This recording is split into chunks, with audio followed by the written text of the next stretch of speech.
Well, once again, it's business as usual here at Cafe, the illegal pot shop in City Place, even after police and bylaw officers made 3 attempts this week to shut it down. Well, according to a new report by the Chamber of Commerce, the black market is thriving in Ontario. It will continue to do so, and it's calling on the province to make some swift changes to allow legal cannabis to flourish.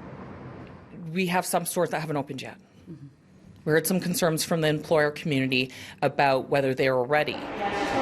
Ontario's cannabis store lottery that awarded 25 random people with a license to sell is failing consumers and fueling the black market. Today in Toronto, only 2 of 5 shops are open. That's compared to at least 20 thriving illegal dispensaries. Here's another way to look at it. Annualized Canadian household spending on cannabis in 2018 totaled $5.9 billion, with $4.7 billion of that going to the illegal market. The report recommends that the Alcohol and Gaming Commission restarts the retail application process as soon as possible and awards licenses to those with experience and knowledge of the industry. If you move to something like a merit-based approach, it'll give we'll get them up and going. And the sooner we're up and serving customers, the faster we're moving people from the illegal market.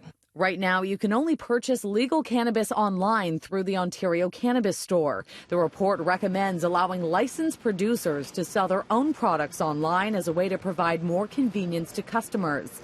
It's also calling on the Ontario government to give municipalities a say in where and how many of these legal pot shops are permitted within their boundaries. According to the Ontario Chamber of Commerce, the federal and provincial governments stand to lose approximately $800 million in the first year from tax revenues due to the large illegal market. If more and more shops are opening up, though, is there enough supply to keep their shelves stocked? Well, the supply issue is something that you're seeing right across Canada. According to the report, 2 things should happen right away to get cannabis off the production line as fast as possible. The federal government should make it easier for new growers to start growing, and the excise stamps need to be addressed immediately. Excise stamp is something that tells you a product's legal, and it's how governments collect their revenue.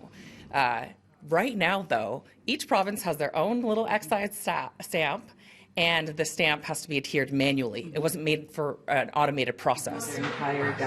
Toronto's pot pioneer Abby Roach, who ran a grey market vapor lounge for nearly 2 decades in Kensington Market, is hoping our province will take the opportunity to be a leader in this budding industry. I hope that they listen. A lot of the recommendations that are in there are really forward-thinking and really realistic, right? Like, we need to start thinking about cannabis as a legal product and not as a criminal enterprise. Now, we did reach out to the province for comment on this report. All I've been told is that the recommendations are being reviewed. They would not comment on specific recommendations or when the second phase of retail licensing will begin.